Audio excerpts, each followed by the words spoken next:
I feel like sometimes cops are like this backstop to all the problems in society. So mental health we're not addressing, right? And there's a person that's crazy on the street, and then there's a cop who might not be trained in how to deal with crazy people. He's trained in how to uphold the law. Right. But now it's his responsibility to protect these people from crazy people and to protect that crazy person from themselves. And I wonder if there's like, I don't know if it's expansion or a more specific division, but it seems like a lot of the problems we see on the streets that are making people feel unsafe are people who are dealing with like severe mental illness. Without a doubt. We have three issues that overshadowed our success. We turned around the city. No one thought I could do it in they told me it was going to take 5 years. We did it 2 years. There are three issues that have... I love that. I love that. I can't even tell you didn't. I feel less safe, and I feel stupid for feeling less safe. I'm like, this guy told me to turn me around.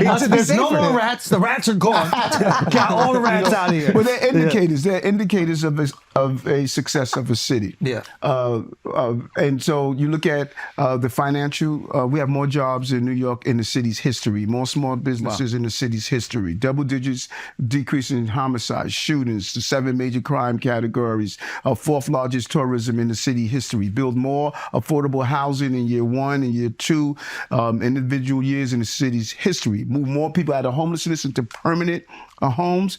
In year 1 and year 2 in the city's history. Wow. Drop unemployment around all demographics in the city, but particularly Black and Hispanics by 20%. So they're indicators that people look and see, let me see the success of the city. When you look at the indicators, it shows how successful we are. And bond raters, these people who look and say, okay, is this city being well managed so that we can give you a bond rating so that people see if they're going to invest in your city? They raised my bond and then came back out of all that we went through. They said, we still want to keep this bond rating high because this mayor has managed COVID, managed 230,000 migrants and asylum seekers that came into the city. So they've watched how I managed the city. So just the bond thing is people can invest in cities. They're called municipal bonds, right? Yeah, a combination of bonds. You have their industry bond raters, Fitch, S&P. These are guys that look at your cities and say, okay, what are we going to say to our investors? Right. How well is this city being managed? And the fact that the rating maintained high. They saying they scrutinize, they're hard, they look at everything, how you manage your money, and they said this guy has managed this city. You raised the city's credit score. Take that, racists. Tell us what happened with the migrant crisis. Oh, great question. The thing about it, and that was my first. I want to tell you the three things that overshadowed our success. Yes. And I want to talk about the migrants. One, random acts of violence. Mm-hmm. Nothing impacts your feeling of being unsafe. You're a woman walking down a block, someone punches you in the face out of nowhere. 100%. Random act of violence. One guy, dealing with severe mental health issues that should not have been on the street, stabs 3 people. Those shocked everyone. Yep. That has overshadowed our success. Mental health, and that's tied to mental health. The second is recidivism. We have cats that are committing crimes repeatedly. Yeah.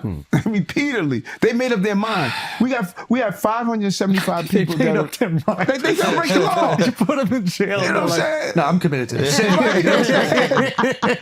Can't stop on you can't have 575 people who are arrested for shoplifting, and they have been arrested over 7,500 times.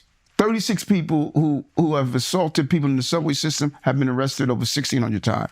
With this revolving door system and trying to convince our lawmakers in Albany that, this is a problem, Yeah. And they're real problems. So who can do that? Because I think a lot of people blame you for that as the mayor, right? And that's got to be frustrating because you're like, I'm not the DA.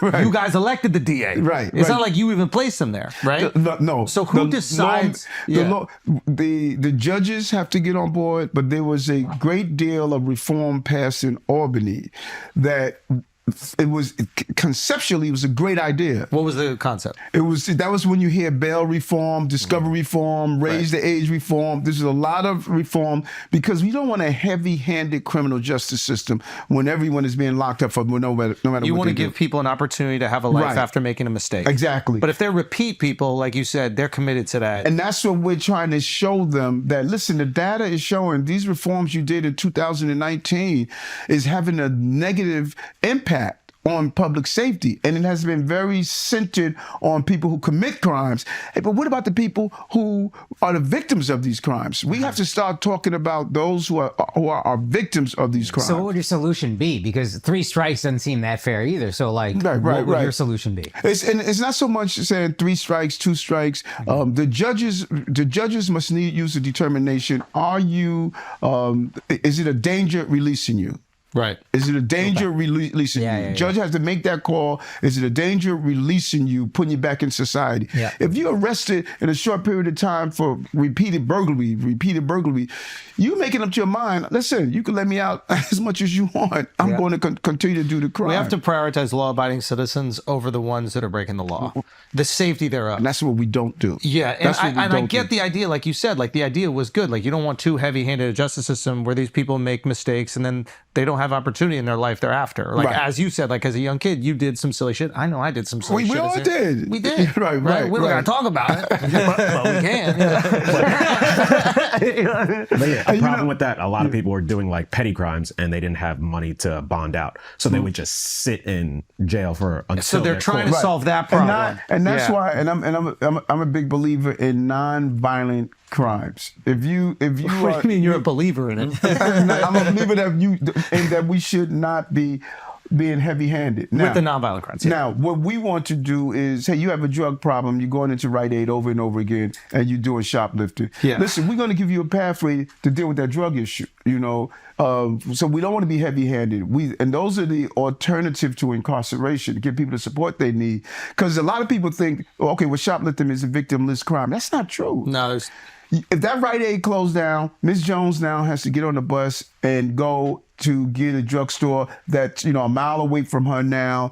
That cost her money. The people who worked in that Rite Aid are now losing their jobs in the same process. It impacts your economy, you know. So we need to make sure that we send the right message that you can't have a revolving door system.